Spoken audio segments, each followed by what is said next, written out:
ഇത് അബുദാബിയിൽ നിന്ന് ന്യൂയോർക്കിലേക്കുള്ള ഫ്ലൈറ്റാണ് എത്തിഹാദ് എയർവേസ്. കയറിയപ്പോൾ തന്നെ ദാവീദിനും ഇസയ്ക്കും ഓരോ ബാഗും ബുക്സും ക്രയോൺസും ഒക്കെ കൊടുത്തു. 13 മണിക്കൂർ ഇവരെ എങ്ങനെയാലും പിടിച്ചിരുത്തണ്ടേ. എല്ലാവർക്കും ഓരോ വെൽക്കം കിറ്റ് ഉണ്ടായിരുന്നു. കണ്ണടയ്ക്കാതെയും ഇരുട്ടാക്കാൻ പറ്റുന്നൊരു സാധനം. നമ്മളാണെങ്കിൽ കണ്ണ് തുറന്നു വരെ ഉറങ്ങുന്ന ടീംസാണ്. Travel friendly tooth kit, moisturiser, earbuds ഇതൊക്കെ ഇട്ടിരുന്ന ഒരു പൗച്ച് നമുക്കൊരു ഹാൻഡ് ബാഗായി പോലും ഉപയോഗിക്കാം. ശാസ്ത്രത്തിൻ്റെ ഓരോ പുരോഗതിയെ. എല്ലാ സീറ്റിന് മുൻപിലും ഓരോ ടി വി ഉണ്ട്. നമ്മുടെ ഫ്ലൈറ്റിൻ്റെ റൂട്ടൊക്കെ ഇതിൽ കാണാം. കുറേ രാജ്യങ്ങളുടെ മുകളിലൂടെയാണ് നമ്മൾ പോണേ. അറബ് കൺട്രീസ്, യൂറോപ്യൻ കൺട്രീസ്, പിന്നെ നെതർലാൻഡ്, ഐസ്ലാൻഡ്, സ്കോട്ട്ലാൻഡ്. 7ാം കടലിനക്കരെ എന്ന് പറയുന്നത് വെറുതെയല്ല. Indian Ocean, Mediterranean Sea, Black Sea, North Sea, Atlantic Ocean ഇതൊക്കെ കടന്ന് വേണം നമ്മൾ അവിടെ എത്താൻ. പറയാനായിട്ട് തോന്നും ഇതൊക്കെ നമ്മൾ നീന്തി കിടക്കണമെന്ന്. നിറയെ ആക്റ്റീവ് വാൾക്കാനോസ് ഉള്ള സദേൺ പെനിൻസിലൂടെ മുകളിലൂടെ വരെ നമ്മൾ പോകണ്ട കേട്ടോ. അപ്പോൾ വെള്ളത്തിൽ വീഴോ തീയെ വീഴോ. ഫ്ലൈറ്റ് പോകുന്ന ഇങ്ങനെ നോക്കിയിരിക്കാൻ നല്ല രസമാണ്. പണ്ട് സോഷ്യൽ സ്റ്റഡീസിൽ പഠിച്ചതും പഠിക്കാത്തതുമായ കുറേ സ്ഥലങ്ങളുടെ മുകളിലൂടെയാണ് നമ്മൾ പോണതെന്ന് അറിയുമ്പോൾ ഒരു പ്രത്യേക ഫീലിംഗ് ആണ്. ഇതൊക്കെ ഏത് സ്ഥലം? നല്ല കാലത്ത് മര്യാദയ്ക്ക് ഇരുന്ന് പഠിച്ചാൽ മതിയായിരുന്നു. അല്ലെങ്കിലും പൈലറ്റിന് പോലും ഇതൊന്നും അറിയണ്ടാവില്ലാന്നേ.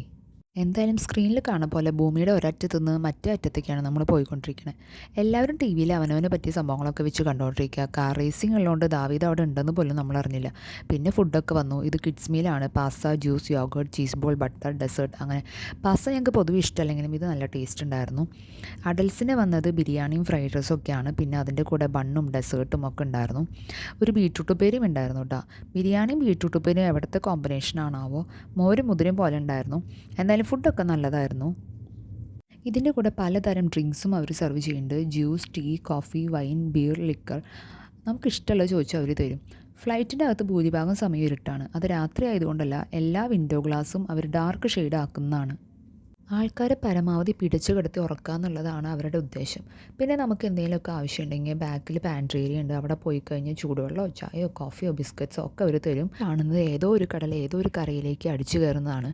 നമ്മൾ ലാൻഡ് ചെയ്യാറായി. പിന്നെ ദേ മഞ്ഞ് മൂടി കിടക്കുന്ന മലകളും ഐസായി പോയ പുഴകളും ഒക്കെ കാണാം. ഈ അനൗൺസ്മെൻറ്റ് കേൾക്കുമ്പോൾ ഒരു പ്രത്യേക ഫീലിംഗ് ആണ് കേട്ടോ.